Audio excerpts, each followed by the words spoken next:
நிமிஷம் வாங்க ஐயா. இவங்க 2 பேரும் சொல்றாங்கல்ல, அந்த பொண்ணு சொல்லுது எவடா சுத்த கேட்பாங்களான்னு. இதெல்லாம் தேவையே கிடையாது. ஒரு நல்ல பைக் எடுத்துட்டு போகணும்னு வைங்க, லவ் ஆட்டோமேட்டிக்கா வரும்.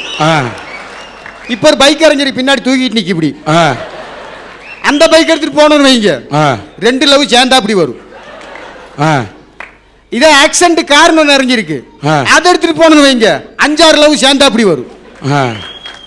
அதே வண்டி ஆக்சிடென்ட் ஆச்சுன்னு வைங்க, எல்லாரும் விட்டுட்டு ஓடி போயிடுவாங்க.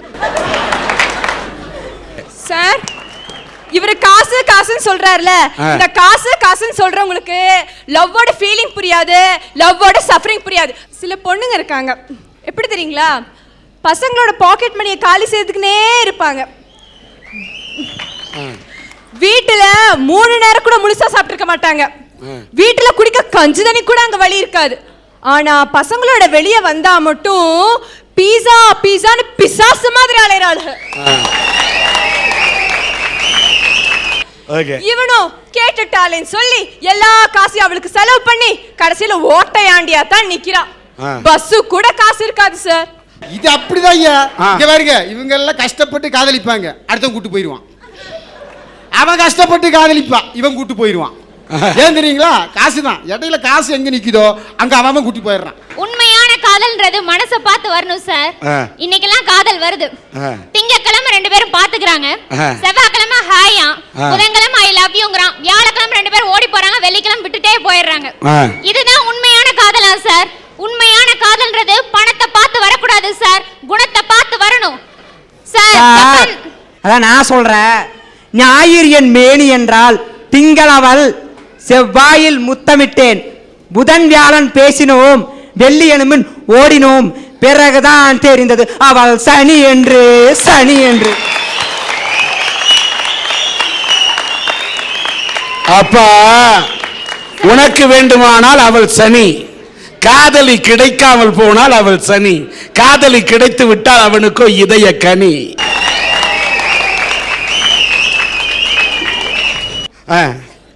சார், இந்த பொண்ணுங்க வீட்ல பேசுறத பாத்திருக்கீங்களா?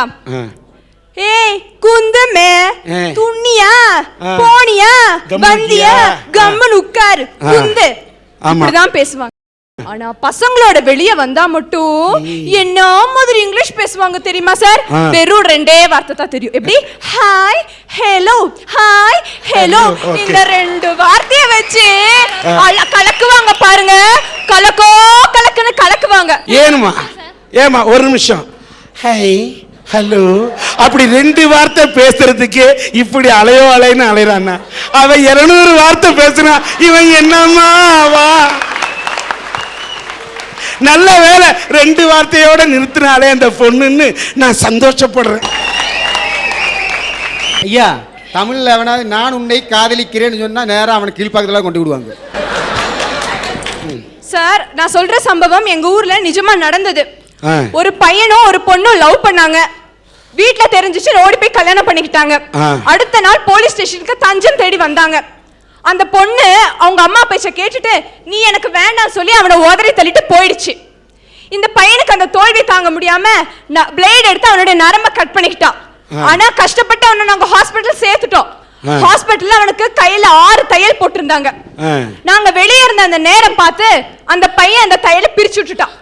டாக்டர் சொல்லிட்டார், நரம்பெல்லாம் சுருண்டு போயிடுச்சு, இனிமே இந்த லெஃப்ட் ஹேண்ட் அவனுக்கு விளங்காதுன்னு சொல்லிட்டான். அவனால தாங்க முடியல சார். நான் போய் கேட்டேன், ஏன்டா இப்படி போய் செஞ்ச அப்படின்னு கேட்டதுக்கு அவன் என்ன தெரியுமா சார் சொன்னா? காலப்போக்குல எங்க அம்மா முகத்தை பார்த்தோ எங்க அப்பா முகத்தை பார்த்தோ நான் அந்த பொண்ணை மறந்துடுவேன், அவளை மறக்க கூடாதுன்னா இந்த கையை பார்க்கும் போதெல்லாம் அவளை ஞாபகப்படுத்தும், நான் அதனாலதான் இந்த மாதிரி செஞ்சேன்னு சொன்னா சார். அவன் சார், எந்த தோல்வியை வேணாலும் ஈடு கட்டிடலாம், ஆனா அந்த மனசுல விழுந்த அந்த முதல் காதல் தோல்வி இருக்கு பாருங்க, அதை எதை வச்சாலும் ஈடுகட்ட முடியாது சார். இங்க இருக்கவங்க எல்லாத்துக்கும் ஒண்ணு சொல்றேன், உங்க வலது கை எடுத்து உங்க மார்பு மேல வச்சுட்டு கொஞ்சம் அந்த முதல் காதலை யோசிச்சு பாருங்க. முதல் காதலும் ஞாபகம் வரும், அந்த முதல் காதலியும் ஞாபகம் வருவா, அந்த காதலியால உங்க மனசு பட்ட தோல்வியும் ஞாபகத்துக்கு வரும் சார். அது ஒரு முள்ள மாதிரி உங்க மனசுக்குள்ள இருந்து குத்தி குத்தி குத்தி உங்க மனசை ரணமா உருவாக்கிடும். அவன் லவ் பண்ணும்போது அந்த பொண்ணு மேல முழுசா நம்பிக்கை வச்சிடுறான். இவதான் என்னுடைய வாழ்க்கை துணைவி, இவதான் என்னுடைய வெள்ளி குத்து விளக்கில் விளக்கேற்ற போறவன் அவன் நினைக்கிறான். ஆனா அவ வெள்ளி இல்ல, வெள்ளிக்கு அடுத்தவர் சனி. அந்த சனி பாதியில டாட்டா காமிச்சிட்டு போகும்போது அவனோட நம்பிக்கை அங்க அழிஞ்சு போகுது. அவன் தோல்விக்கு தள்ளப்படுறான். கடைசியில தோல்வியின் உச்சகட்டமான விரக்திக்கு போய் அவன் சூசைட் பண்ணிக்கிறான். சூசைட் பண்ண தைரியம் இல்லாதவெல்லாம் நடப்பினமா அடைஞ்சிட்டு இருக்கிறான். எல்லாரும் காதல் படம் பார்த்திருப்பீங்க. அதுல எப்படி பரத் பைத்தியக்காரனால அந்த மாதிரி. சார் சார் உண்மையான காதல்ங்கிறது எங்க இருந்தாலும் வாழணும், நல்லா இருக்கணும்னு நினைக்கும் சார். இப்போ ஒரு சப்போஸ் ஒரு பையனோ ஒரு பொண்ணோ லவ் ஃபெயிலியர்னால பிரிஞ்சுட்டாங்க. ஆனா அந்த பொண்ணோ அல்லது பையனோ எங்க இருந்தாலும் நல்லா இருக்கணும்னு நினைக்கிறாங்க பாருங்க, அதுதான் சார் உண்மையான காதல். ஒரு நிமிஷம் சார். சார், ஒரு பொண்ணு ஒரு பையன் கூட சுத்தும் போது, சினிமா பார்க்கும்போது, SMS அனுப்பும்போது, ஃபோன்ல பேசும்போது, அப்பா அம்மாவுக்கு தெரியாம அவனை சந்திக்கும் போதெல்லாம் அவளுக்கு அது தப்பா தெரியாதா சார்? அவங்க அப்பா அம்மா திட்டுவாங்கன்னு அப்ப தெரியாதா சார்? அதை ஏமாந்து அவனுடைய உள்ளமெல்லாம் வெந்து போய் நொந்து போய் அவன் இதய காயமா இருக்கும்போது வசந்த மாளிகை சிவாஜி சார் எங்கிருந்தாலும் நல்லா இருந்து வாழ்த்துறதுக்கு காதல் சார், ரியல் லைஃப் சார். அம்மா, எந்த பொண்ணு எந்த பையனு காதலிக்கும் போது தன் காதல் தோல்வி அடையும் நினைச்சு காதலிக்க மாட்டாங்க. எப்படியாவது வாழ்க்கையில சக்சஸ் ஆகணும்ங்கிற நம்பிக்கையில தான் காதலிப்பாங்க. அப்படி ஒருவேளை ஆயிட்டா கூட எங்க இருந்தாலும் நல்லா இருக்கணும்னு நினைக்கிறாங்க பாருங்க, அதுதான் உண்மையான காதல். சார், இந்த பொண்ணுங்க இருக்காங்க பாருங்க, செல்போனை வச்சுப்பாங்க. அது எந்த மாதிரி தெரியுமா? இந்த 10 ரூபாய்க்கு 3 போட்டு வைக்கிறாங்களே அந்த மாதிரி இருக்கும். இதுல ₹1 இன்கமிங் வச்சுக்கிட்டு பசங்களுக்கு மிஸ் காலா விட்டுட்டு இருப்பாங்க. நம்ம பசங்களும் அந்த மிஸ் கால் அட்டெண்ட் பண்ணி ஆகணுமேன்றதுக்காக அம்மா கடுகு டப்பால இருந்து திருடுறது, அப்பா பாக்கெட்ல இருந்து திருடி அவனோட காதல் டாப்பா இருக்கணும்ன்றதுக்காக டாப் ஆஃப் கார்டு போட்டு போட்டு அவனோட டாப் எகிரி போயிடுது. நான் ஒன்னு சொல்றேன், எந்த காதலி தன்னுடைய காதலனுக்கு மிஸ்டு கால் அனுப்புறாளோ அது மிஸ்டு காலா இருக்காது, மிஸ்டு காதலா தான் இருக்கும். இந்த கருத்தை திரும்ப நான் உனக்கு சொல்றேம்மா பாப்பா. பொண்ணுங்க மட்டும்தான் மிஸ் கால் கொடுக்குறாங்களா? எத்தனை பசங்க மிஸ் கால் கொடுத்து குழப்பம் நடத்திக்கிட்டு இருக்கா? ஆக இந்த மிஸ் கால் கொடுக்கிறது ஆணுக்கும் உண்டு, பெண்ணுக்கும் பழக்கம் உண்டு. இதான் உண்மை. சோ காதலை விழும் ஆண்களே ஜாக்கிரதை. உங்க காதலி உங்களுக்கு மிஸ் கால் அனுப்புறானா உங்க லைஃப் அவ மிஸ் பண்ண போறான்னு அர்த்தம். சோ ஜாக்கிரதை ஜாக்கிரதை ஜாக்கிரதை. கல்யாணம் பண்றது நல்லதா, கல்யாணம் பண்ணாதது நல்லதுங்களா? கல்யாணம் பண்ணா சிலருக்கு நல்லது. இப்போ உங்களுக்கு திருமணம் ஆயிருக்குங்க, எனக்கும் ஒரு வழியில திருமணம் ஆயிப்போச்சு. அதனால இப்போ நீங்கள் என்ன சொல்ல வரீங்க? உங்களுக்கும் கல்யாணம் ஆயிடுச்சு, எனக்கும் கல்யாணம் ஆயிடுச்சு, கல்யாணம் பண்ணி காட்டாலும் பின்னாடி வருத்தப்பட போகிறோம், அதுக்கு கல்யாணம் பண்ணிட்டே வருத்தப்பட்டுருவோம் ஐயா.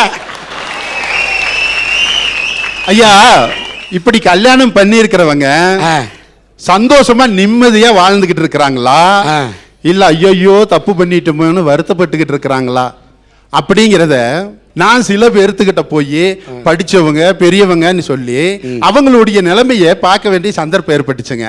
அதுல ஒருத்தரை போய் பார்த்தேன். அவரு மேட்டுப்பாளையத்துல ஒரு அரசு அலுவலகத்துல வேலை பார்த்துக்கிட்டு இருக்காரு.